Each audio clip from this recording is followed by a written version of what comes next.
We are on day 6 of our September scripture challenge. We're going to read Genesis chapter 11, verse 1 through chapter 12, verse 9.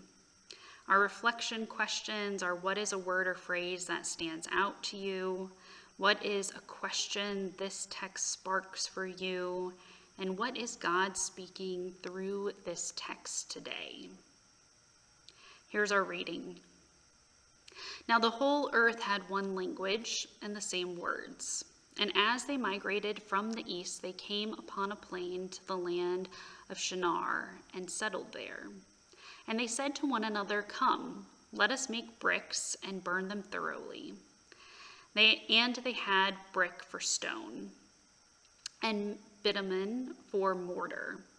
Then they said, "Come, let us build ourselves a city and a tower with its top in the heavens, and let us make a name for ourselves. Otherwise we shall be scattered abroad upon the face of the whole earth."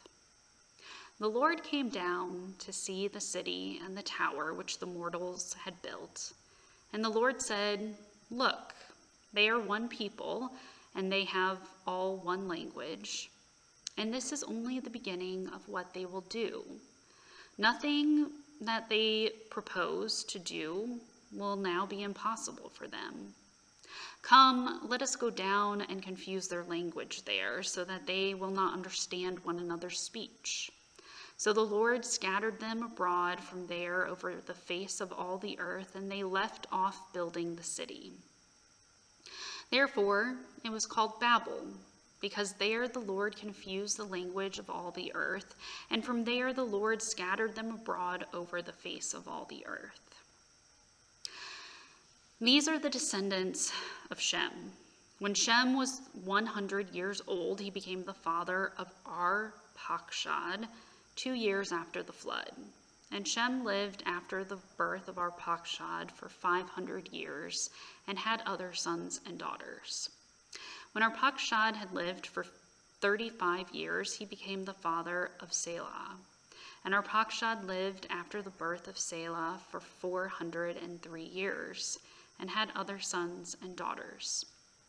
When Shelah had lived for 30 years, he became the father of Eber. And Shelah lived after the birth of Eber for 403 years and had other sons and daughters. When Eber had lived for 34 years, he became the father of Peleg. And Eber lived after the birth of Peleg for 430 years and had other sons and daughters. When Peleg had lived for 30 years, he became the father of Reu. And Peleg lived after the birth of Reu for 209 years and had other sons and daughters. When Reu had lived for 32 years, he became the father of Serug. And Reu lived after the birth of Serug for 207 years and had other sons and daughters. When Serug had lived for 30 years, he became the father of Nahor. And Serug lived after the birth of Nahor for 200 years and had other sons and daughters.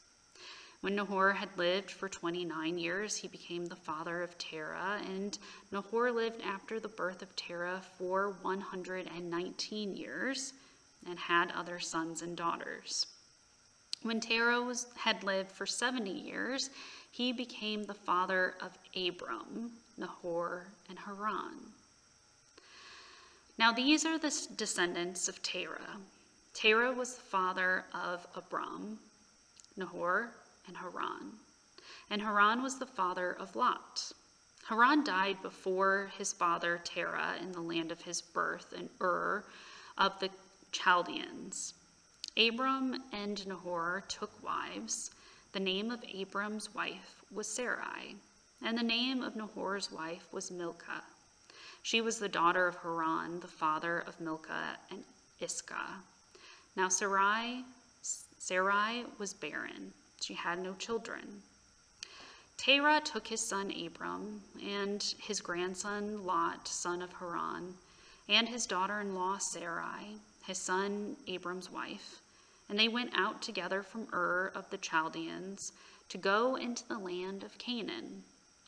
But when they came to Haran, they settled there. The days of Terah were 205 years, and Terah died in Haran. Now the Lord said to Abram, "Go from your country and your kindred and your father's house to the land that I will show you. I will make of you a great nation, and I will bless you and make your name great, so that you will be a blessing. I will bless those who bless you, and the ones who curse you I will curse. And in you all the families of the earth shall be blessed." So Abram went as the Lord had told him, and Lot went with him. Abram was 75 years old when he departed from Haran. Abram took his wife Sarai and his brother's son Lot, and all the possessions that they had gathered, and the persons whom they had acquired in Haran. And they set forth to go into the land of Canaan.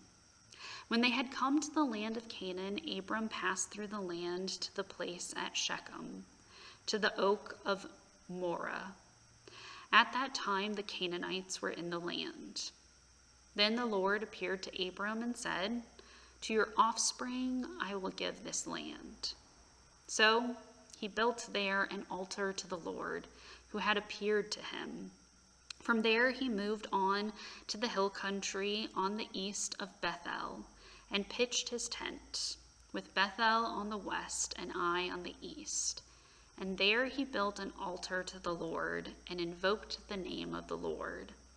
And Abram journeyed on by stages towards Negeb. Our reflection questions are: what is a word or phrase that stands out to you? What is one question this text sparks for you? And what is God speaking through this text today? We'd love for you to share your reflection in the comments.